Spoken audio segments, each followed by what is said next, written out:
With Democrats like Joe Lieberman, who needs Republicans? In 2006, freshman Senator Barack Obama campaigned for Joe Lieberman as Lieberman unsuccessfully tried to fend off an anti-war challenge in the Democratic primary in Connecticut from Ned Lamont. Now, during that primary, Lieberman said he would abide by the results of the Democratic primary until he lost, whereupon he fled the party and ran for Senate on the Connecticut for Lieberman party ticket. During that primary campaign, Lieberman also said that Connecticut needed to send him back to the Senate in order to, quote, elect a Democratic president in 2008, a prospect he said that Ned Lamont would hurt and he, Joe Lieberman, would help.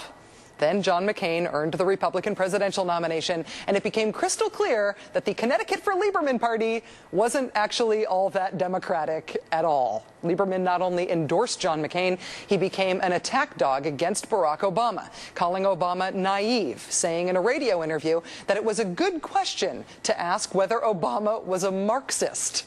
He compared McCain and the Democratic nominee as follows, quote, "One candidate, John McCain, has always put the country first, worked across party lines to get things done, and one candidate has not."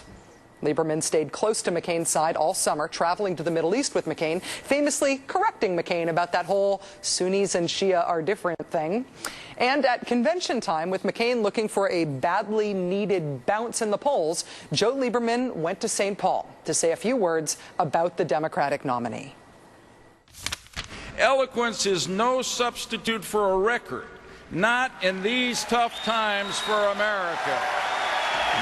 He has not reached across party lines to accomplish anything significant, nor has he been willing to take on powerful interest groups in the Democratic Party to get something done. When colleagues like Barack Obama were voting to cut off funding for our American troops on the battlefield.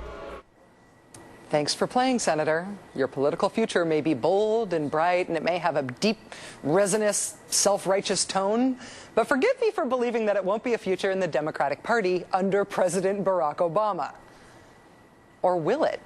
Incredibly, tonight, Huffington Post reports that President-elect Obama is of no mind to punish Joe Lieberman for his party political sins. Obama reportedly wants Senate leaders to allow Lieberman to caucus with the Democrats in the next Congress. Former President Clinton is also reportedly making calls on Lieberman's behalf. What do you have to do to get Democrats mad at you anyway? How big a political sin do you have to commit before you have to pay a political penance?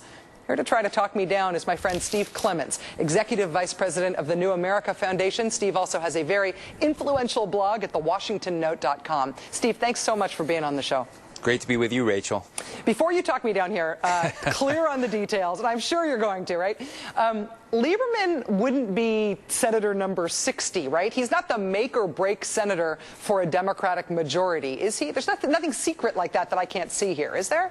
No, I mean, a couple of these close races have to fall there, but he's not going to be right there at the breaking point. So it's really not about reaching 60. It's really about Barack Obama wanting to show that even politicians with massive identity crises are welcome in his effort to be the unity president. But why would Joe Lieberman still be welcome among Democrats when he not only campaigned for his friend John McCain, but did his darndest to tear down Barack Obama? I mean, what we just heard him say about voting against funding for the troops, saying it's a fair question to ask if he's a Marxist, calling him naive, the way that he campaigned for Sarah Palin, somebody who he had no personal connection with, the way that he did with John McCain. Why do the Democrats need him? Is one additional vote in the Senate worth that much betrayal? Well, you know, Joe Lieberman actually went on stage and campaigned for Sarah Palin and said, you know, she's so strong, she's so capable, she's so competent, and actually stood on stage while Sarah Palin, you know, talked about Barack Obama's terrorist friends. And he didn't walk off stage. He didn't look disturbed by that. So on your side of the equation, that would play to it. Harry Reid recently had breakfast with some bloggers, and we asked him about this. Why are you guys not doing something to sort of, you know, clearly make him walk the plank?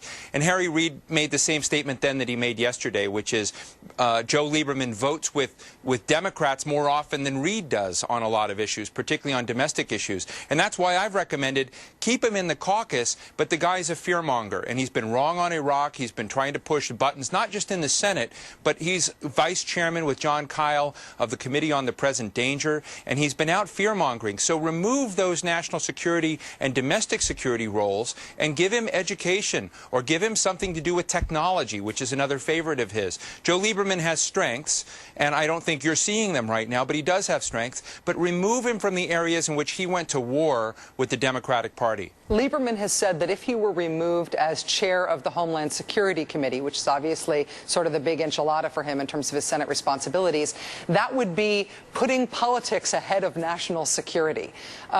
That, to me, is incredible for a man who has put politics in front of national security, even in his own equation when he campaigned for Sarah Palin to the extent that he did. And forgive me for making that blunt, but that is the way that he spelled out what national security advocacy would mean.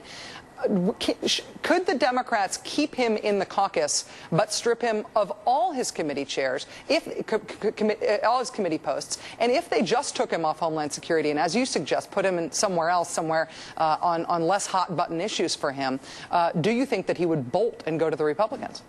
Well, I think he would bolt if he lost all of his assignments and was really stripped down so badly. I think you need to find, I know this disturbs you, I think you need to find a face-saving way out and teach people a constructive lesson that he's not going to have any latitude in a chairmanship role on Homeland Security or national security. He's not going to be able to continue to use this foundation as a way to batter other Democrats that want a smarter national security policy.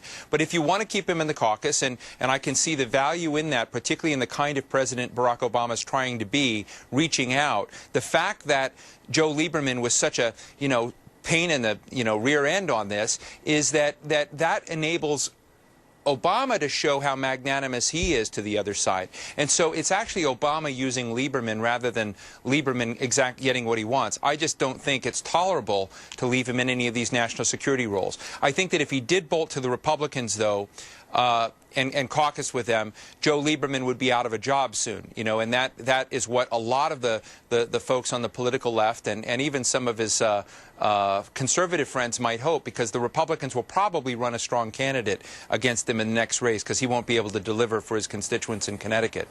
I guess the big political question is whether or not Barack Obama looking magnanimous to some for doing this outweighs him looking like a wuss to others for letting Joe Lieberman I don't know if I talked talked you down, but maybe. Not at all, but I really enjoyed talking to you about it anyway. Thanks, Steve. I appreciate it. Thanks, Rachel.